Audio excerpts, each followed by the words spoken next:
ನಮಸ್ತೆ ಫ್ರೆಂಡ್ಸ್, ಎಲ್ಲರೂ ಹೇಗಿದ್ದೀರಾ? ಚೆನ್ನಾಗಿದ್ದೀರಾ ಅಂತ ಅಂದ್ಕೊಂಡಿದ್ದೀನಿ. ನಾನು ಕೂಡ ಚೆನ್ನಾಗಿದ್ದೀನಿ ಫ್ರೆಂಡ್ಸ್.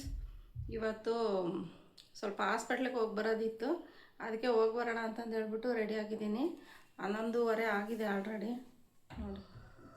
ಸೊ ಎಲ್ಲ ಕೆಲಸ ಮಾಡಿಕೊಂಡು ಎಲ್ಲ ಮಾಡ್ಕೊಳ್ಳೋ ಅಷ್ಟರಲ್ಲಿ ಇಷ್ಟೊತ್ತಾಯಿತು. ಅದಕ್ಕೆ ಇವಾಗ ಸ್ವಲ್ಪ ಊಟ ಮಾಡ್ಕೊಳ್ಳೋಣ ಅಂತ ಊಟ ಮಾಡ್ತಾಯಿದ್ದೀನಿ ಫ್ರೆಂಡ್ಸ್. ಇವಾಗ ಎಲ್ಲ ಕೆಲಸ ಮಾಡೋ ಅಷ್ಟರಲ್ಲಿ ಲೇಟ್ ಆಯಿತು. ಬೆಳಗ್ಗೆ ಬೇಗನೆ ಹೋಗಬೇಕಾಗಿತ್ತು ನಾನು ಹಾಸ್ಪಿಟ್ಲಿಗೆ, ಬಟ್ ಇಷ್ಟೊಂದು ಲೇಟ್ ಆಗೋಯ್ತು.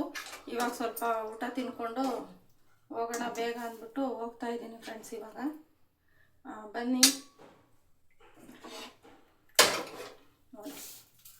ನಾಷ್ಟಕ್ಕೆ ಚಪಾತಿ ಮಾಡಿದ್ದೀನಿ, ಚಪಾತಿ ಮತ್ತು ಬೇಳೆ ಪಲ್ಯ ಮಾಡಿದ್ದೀನಿ ಫ್ರೆಂಡ್ಸ್.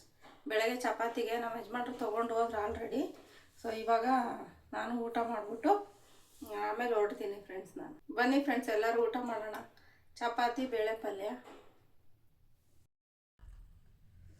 ಬೇಳೆ ಪಲ್ಯ ಸ್ವಲ್ಪ ಖಾರ ಐತೆ ಫ್ರೆಂಡ್ಸ್, ಅಂದರೆ ಚಳಿಗೆ ಸ್ವಲ್ಪ ಖಾರ ಇರಲಿ ಅಂದ್ಬಿಟ್ಟು ಬೇಳೆ ಪಲ್ಯ ಸ್ವಲ್ಪ ಖಾರ ಜಾಸ್ತಿ ಹಾಕಿದ್ದೆ. ಸ್ವಲ್ಪ ಖಾರ ಹಾಕ್ಬಿಟ್ಟಿದೆ. ಚಳಿಗೊಂಥರ ಏನೋ ಚೆನ್ನಾಗೈತತ್ಲ. ಸೊ ಈ ಟ್ರಾಫಿಕಲ್ಲಿ ಹೋಗಿ ಬರೋ ಅಷ್ಟರಲ್ಲಿ ಹಾಸ್ಪಿಟ್ಲ್ ಹತ್ರ ಜಯದೇವ ಹಾಸ್ಪಿಟ್ಲು, ಆರ್ಟ ಹಾಸ್ಪಿಟ್ಲ್ ಇದೆಯಲ್ಲ, ಅಲ್ಲಿಗೆ ಟ್ರಾಫಿಕ್ ಬೇರೆ ಅಲ್ವಾ. ಈ ಟ್ರಾಫಿಕ್ ಈ ಟೈಮಲ್ಲೇ ಜಾಸ್ತಿ ಇರುತ್ತೆ ಟ್ರಾಫಿಕ್. ಹೋಗೋ ಅಷ್ಟರಲ್ಲಿ ಎಷ್ಟೊತ್ತಾಗುತ್ತೋ ಗೊತ್ತಿಲ್ಲ. ಅಲ್ಲಿ ಇಲ್ಲೇ ಆಲ್ರೆಡಿ 11:30. ನೋಡ್ಬೇಕು ಎಷ್ಟೊತ್ತಾಗುತ್ತೆ ಅಂತ ಹೇಳ್ಬಿಟ್ಟು. ಖಾರ ಸಿಕ್ಕಾಬಟ್ಟೆ ಖಾರ ಆಗ್ಬಿಟ್ಟಿದೆ.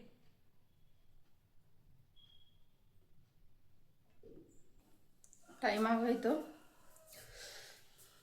ಬಂದೆ ಫ್ರೆಂಡ್ಸ್, ಇಲ್ಲಿ ಜಯದೇವ ಹತ್ರ ಇದ್ದೀನಿ. ನನ್ನ ತಮ್ಮಂಗೆ ಇವಾಗ ಫೋನ್ ಮಾಡಬೇಕು. ಅವನೆಲ್ಲ ಒಳಗಡೆ ಇದ್ದಾನೋ ಗೊತ್ತಿಲ್ಲ, ನೋಡೋಣ. ಫೋನ್ ಮಾಡ್ತೀನಿ. ಅವನು ಎಲ್ಲ ಒಳಗಡೆ ಇರ್ತಾನೆ ಅವನು. ಸೊ ಮೆಟ್ರೋ ನೋಡಿ, ಇಲ್ಲ ಮೆಟ್ರೋ ಆಗಿದೆ.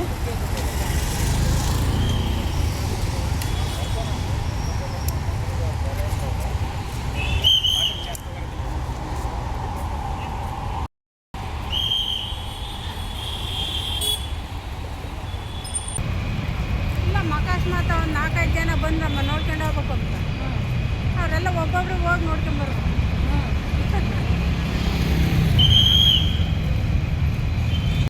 ಏನು ಮಾಡೋದು, ಅವ್ರದ್ದು ಹಾಸ್ಪಿಟ್ಲ್ ರೂಲ್ಸ್ ಇರುತ್ತಲ್ವ, ಹಂಗಾಗಿ ಬಿಡಲ್ಲ ಅಷ್ಟೇ ಒಳಗಡೆ. ಅದಕ್ಕೆಲ್ಲ ಸ್ವಲ್ಪ ಇದಾಗುತ್ತೆ ಅಷ್ಟೇ. ಇಲ್ಲಿ ಇರುತ್ತೆ, ಅಲ್ಲಿ ಮುಂದ್ಗಡೆ ಹೋದರೆ ಅಲ್ಲೈತೆ, ಇಲ್ಲಿ ಒಳಗಡೆ ಹೋಗೋಕೆ ಬಿಡಲ್ಲ. ಹೊರಗಡೆ ಹೆಣ್ಮಕ್ಳಿಗೆ ಗಂಡ್ಮಕ್ಳಿಗೆ ಹೊರಗಿರೋಕೆ ಬಿಡ್ತಾರೆ. ಒಳಗಡೆ ಇರೋರ್ಗೆ ಬಿಡ್ತಾರೆ ಅಲ್ಲೇನೆ. ಇಲ್ಲಿ ಹೊರಗಡೆ ಇರೋರು ಹೊರಗಡೆನೇ ಇದೆ. ಎಷ್ಟು ಗಂಟೆಗೆ ಬಂದಿದ್ರಿ? ಈಗಲಿಂದ ಬಂದಿದ್ದು.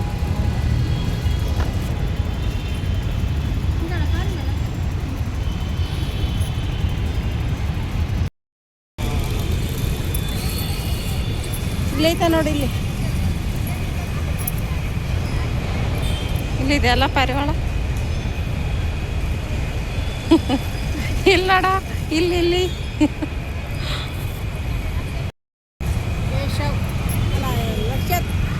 ಬಾಳೆ ಬಾಯಲ್ಲಿ ಇಟ್ಕೊತಿದ್ದಾನೆ. ಬಾಯಲ್ಲಿ ಹಾಕೋಬೇಡ, ಬಾಯಲ್ಲಿ ಹಾಕೋತಾರ ಅದು ಬಳೆ. ಇಲ್ಲ ನೋಡಿ, ಇಲ್ಲಿ ಏನು ನಿನ್ನ ಹೆಸರು? ನೋಡಿ ಫ್ರೆಂಡ್ಸ್, ಬೇರೆ ಊರವ್ರಂತೆ ಅವರು. ಪಾಪ ಮಗು ಕರ್ಕೊಂಬಂದಿದ್ರು. ಆಮೇಲೆ ಪಾರ್ಕ್ ಇದೆಯಲ್ಲ, ಅಲ್ಲೂ ಅಷ್ಟೇ ಚಿಕ್ಕದು 5 ತಿಂಗಳು ಮಗು, 1 ವರ್ಷದೊಳಗಡೆ ಮಗು ಇರೋರನ್ನೆಲ್ಲ ಕರ್ಕೊಂಬಂದಿದ್ರು ಫ್ರೆಂಡ್ಸ್. ಅದನ್ನೆಲ್ಲ ನೋಡ್ತಾ ಇದ್ದೆ ನಾನು. ಮಕ್ಳನ್ನ ನೋಡಿ ನನಗಂತೂ ಸಿಕ್ಕಾಬಟ್ಟೆ ಬೇಜಾರಾಗೋಯ್ತು. ಏನಪ್ಪ ದೇವರು ಇಷ್ಟು ಚಿಕ್ಕ ಮಕ್ಳಿಗೇನೆ ಈ ಥರ ಕಾಯಿಲೆ ಕೊಟ್ಬಿಟ್ಟಿದ್ದಾನಲ್ಲ ಅಂದ್ಬಿಟ್ಟು ಸಿಕ್ಕಾಬಟ್ಟೆ ಬೇಜಾರಾಗೋಯ್ತು. ಆ ಮಕ್ಕಳಂತೂ ಮುದ್ದಾಗಿ ಎಷ್ಟು ಚೆನ್ನಾಗಿದ್ರು. ಏನು ಮಾಡೋದು ನೋಡಿ, ದೇವ್ರು ಈ ಥರ ಒಂದೊಂದ್ಸಲ ಅನಿಸ್ಬಿಡುತ್ತೆ, ಯಾಕಪ್ಪ ಮಕ್ಳಿಗೆ ಈ ಥರ ಶಿಕ್ಷೆ ಅಂತ. ಚಿಕ್ಕ ಮಕ್ಕಳನ್ನೆಲ್ಲ ಇಟ್ಕೊಂಡು ಕೂತಿದ್ರು ಫ್ರೆಂಡ್ಸ್. ಆ ಚಳಿಗೂ ಆ ಮಕ್ಕಳು ಪಾಪ ಅದು ಹೆಂಗೆ ತಡ್ಕೊತಿದ್ರೋ ಗೊತ್ತಿಲ್ಲ. ಚಿಕ್ಕ ಮಕ್ಳಿಗೆಲ್ಲನೂ ತುಂಬ ಹಾರ್ಟ್ ಪ್ರಾಬ್ಲಮ್ ಇತ್ತಂತೆ. ಹಂಗಾಗಿ ಕರ್ಕೊಂಡು ಬಂದು ಅದು ಮಾತಾಡಿಸ್ತಾ ಇದ್ದೆ ನಾನು ಅವ್ರ ಹತ್ರ. ಅದು ಕೇಳಿ ಸಿಕ್ಕಾಬಟ್ಟೆ ಬೇಜಾರಾಗೋಯಿತು ನನಗೂ. ಸೊ ನಾನು ಕಾಯ್ತಾನೆ ಇದ್ದೀನಿ. ಅಂದರೆ ನಾನು ಊರಿಗೆ ಹೋಗಿ ಬಂದಿದ್ದರಿಂದ ಚಳಿ ಜ್ವರ ಜಾಸ್ತಿ ಇದ್ದಿದ್ದರಿಂದ ಅಲ್ಲಿ ಮರದ ಕೆಳಗಡೆ ಕೂತ್ಕೊಳ್ಳೋಕ್ಕೂ ಆಗ್ತಿರ್ಲಿಲ್ಲ ನನಗೆ. ಸೊ ನಾನು ಯಾಕೆ ಹೋಗಿದ್ದು ಅಂತ ಹೇಳಿದ್ರೆ ನಮ್ಮ ಚಿಕ್ಕಪ್ಪಂಗೆ ಹಾರ್ಟ್ ಪ್ರಾಬ್ಲಮ್ ಆಗಿತ್ತು ಫ್ರೆಂಡ್ಸ್. ಇದು 2ನೇ ಸರಿ ನಮ್ಮ ಚಿಕ್ಕಪ್ಪಂಗೆ ಹಿಂಗೀಗ ಆಗಿರೋದು. ಹಾಗಾಗಿ ನೋಡ್ಕೊಂಡು ಬರೋಣ ಅಂತ ಹೋಗಿದ್ದೆ ಒಳಗಡೆ. ಆಮೇಲೆ ಸ್ವಲ್ಪ ಹೊತ್ತು ಆದಮೇಲೆ ಒಳಗಡೆ ಬಿಟ್ಟರು, ಹೋಗಿ ನೋಡಿಕೊಂಡು ಮನೆಗೆ ವಾಪಸ್ ಬರ್ತಿದ್ದೀನಿ.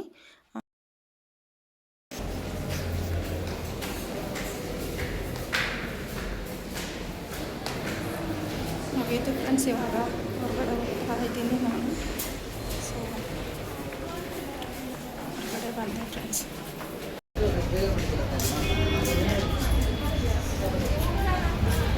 ಸೊ ಹೋಗಿದ್ದೆ ಒಂದು ಕಡೆ, ಬಂದಿದ್ದೆ ಒಂದು ಕಡೆ. ಸೊ ಹೋಗ್ತಾ ಇದ್ದೀನಿ ಫ್ರೆಂಡ್ಸ್ ಮನೆಗೆ.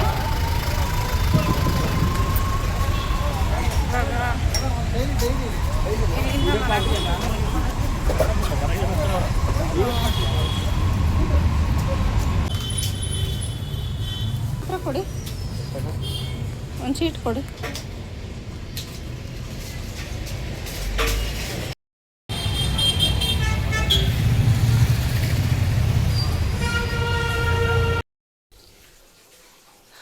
ನೋಡಿ ಫ್ರೆಂಡ್ಸ್, 6:15 ಇವಾಗ ಬಂದೆ ನನ್ನ ಮನೆಗೆ.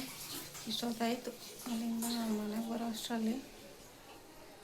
ಟ್ರಾಫಿಕಲ್ಲಿ ಬೇರೆ ಬರ್ತಿದ್ದೆ ಅಂಕಲೇ ಚಳಿ ಬೇರೆ ಜಾಸ್ತಿ, ಜ್ವರ ಬೇರೆ ಕಮ್ಮಿ ಆಗಿರಲಿಲ್ವಲ್ಲ,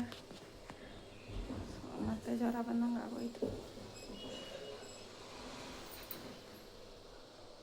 ಏನು ಕಾಫಿ ಇಟ್ಟಿಯ ಅಂಚೇನು? ಹಾಂ, ಕಾಫಿ ಇಟ್ಟಿಯ? ಅಪ್ಪಾಜಿನೂ ಬಂದಂಗೆ ಆತು ನೋಡು, ಅಪ್ಪಾಜಿನೂ ಬಂದಂಗೆ ಆತು ಇವಾಗ. ಟ್ಯಾಬ್ಲೆಟು ಹಂಗೆ ತಗೊಂಬಂದಪ್ಪ, ಮೆಡಿಕಲ್ ಸ್ಟೋರ್. ಜ್ವರದ ಮಾತ್ರೆಗಳು ಖಾಲಿ ಆಗಿತ್ತು. Thank you friends. ಯಾರೆಲ್ಲ ಈ ವಿಡಿಯೋ ನೋಡ್ತಿದ್ದೀರೋ ಒಂದು ಲೈಕ್ ಮಾಡಿ, ಹೊಸ್ದಾಗಿ ಯಾರಾದ್ರೂ ನೋಡ್ತಾ ಇದ್ದರೆ ಸಬ್ಸ್ಕ್ರೈಬ್ ಮಾಡ್ಕೊಂಡು ಸಪೋರ್ಟ್ ಮಾಡಿ. ನಿಮ್ಗೆ ಏನಂತಿತ್ತು ಅಂತ ಕಮೆಂಟ್ ಮಾಡಿ. Thank you friends.